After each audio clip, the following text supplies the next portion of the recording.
All right, buckle up. We're doing the final synthesis for hepatobiliary and pancreas.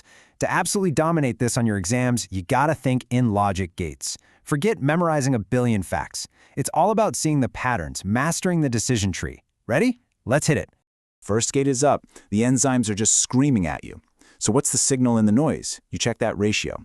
If AST is cranked up to double the ALT, boom, your number one suspect is alcohol. That is a classic, super high yield pattern. You lock that one in your brain. Okay, next gate. You've got a patient who's blowing up with fluid. Where's it coming from? The liver, the heart, the kidneys? You need to know. The serum ascites albumin gradient, that's the SAAG, is basically your border patrol. If it's over 1.1, that tells you the pressure in the portal system is sky high, so you know the problem is coming from the liver. Or maybe the heart. All right, now you've got a patient who's yellow and itching like crazy. That's cholestasis, right? A total bile traffic jam. So how do you figure out the cause? It's a two-pronged attack. First, you check the anti-mitochondrial antibody, the AMA for PBC. If that comes back negative, you go for an MRCP, and you're hunting for that classic beads on a string sign of PSC. Simple. And the last one for the blitz, the epigastrium feels like it's on fire. You're thinking pancreatitis. So which enzyme do you bet the house on?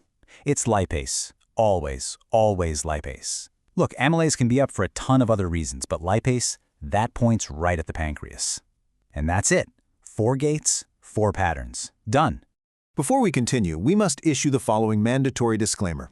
This content is provided for educational purposes only, intended for individuals preparing for international medical examinations. It is not, under any circumstances, to be construed as medical advice.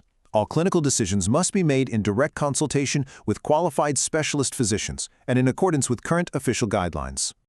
Okay, now that that's out of the way, let's slow down and build the master algorithm. We call this the unified drainage compass. And really, it all comes down to answering one simple but crucial question. When that bile flow is blocked, where exactly is the lesion? So here's the scenario, and it's a common one. You have a patient who is jaundiced, and their alkaline phosphatase is high. Okay, that confirms you've got cholestasis. But the big question is the blockage inside the liver, or is it somewhere outside?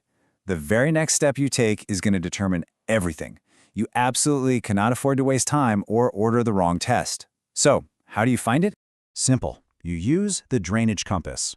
And the first, most important step is just a simple ultrasound. That's it. This one test literally splits your entire list of possibilities right down the middle. If you see that the ducts are dilated, well, the problem is posthepatic. It's outside the liver. You're thinking things like gallstones, or more ominously, a tumor in the head of the pancreas. But if the ducts look totally normal, the problem is intrahepatic. It's inside the liver itself. So once you've figured out the problem is inside the liver, you have to separate the two big players. For primary biliary cholangitis, or PBC, your classic picture is a middle-aged female, she's AMA positive, and her MRCP will be normal. Now for primary sclerosing cholangitis, PSC, you're thinking of a young male who also has ulcerative colitis, and his MRCP is the one that's going to show that classic beads on a string look. Seriously, these associations are pure gold for your exams. You have to know them. Okay, I need you to lean in for this one. We've got to talk about one of the most common and, frankly, one of the most dangerous board traps in all of JI. This is all about knowing the priority of complications, because if you get this wrong in a question or in real life, the consequences are, well, they're severe. So here's the setup. A patient, you know they have cirrhosis, comes into the ER. They're newly confused, and they have a fever. The intern on the case, trying to be helpful, says, hey, let's check an ammonia level to confirm its encephalopathy and see how bad it is.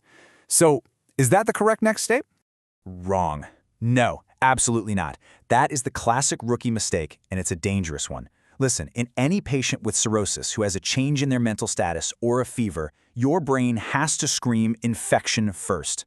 Ammonia is a ghost. It really doesn't correlate that well with how sick the patient is from encephalopathy. But an infection is a killer. So the next best step is always a diagnostic paracentesis. What we're hunting for is something called spontaneous bacterial peritonitis, or SBP. This is a life-threatening infection of the acidic fluid itself.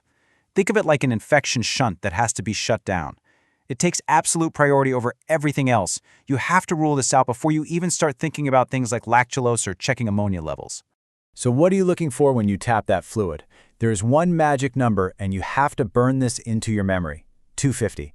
If the neutrophil count is over 250 cells per cubic millimeter, that's it. That is SBP until proven otherwise. You don't wait for cultures to come back. You don't waste time checking ammonia. You start the antibiotics immediately. Okay, time to lock this down. We're going to do a rapid-fire neural encoding session. I give you the pattern, you give me the diagnosis. No hesitation. Let's do this. Ready? Go. AST over ALT 2-to-1 ratio, alcoholic liver disease. SAAG greater than 1.1 of low protein, cirrhosis. Middle-aged female, itching like crazy, AMA positive, that's PBC. Young male with ulcerative colitis and beating on MRCP, that's PSC. Painless jaundice with a palpable gallbladder, that's Courvoisier sign. And you better be thinking pancreatic cancer. These have to be automatic for you, just instant. And that's the whole point, isn't it? Logic is greater than memory. If you actually understand the pathways, if you get the drainage compass, if you get the infection shunt, you don't have to memorize 1,000 little isolated facts. You can solve any problem they throw at you because you understand the underlying system. Command acknowledges.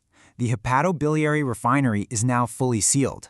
You've completed the final component of the gastroenterology series.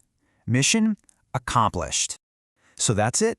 Your authority over gastroenterology is sealed. You've mastered the upper GI, the lower GI, and now the complex world of the liver and pancreas.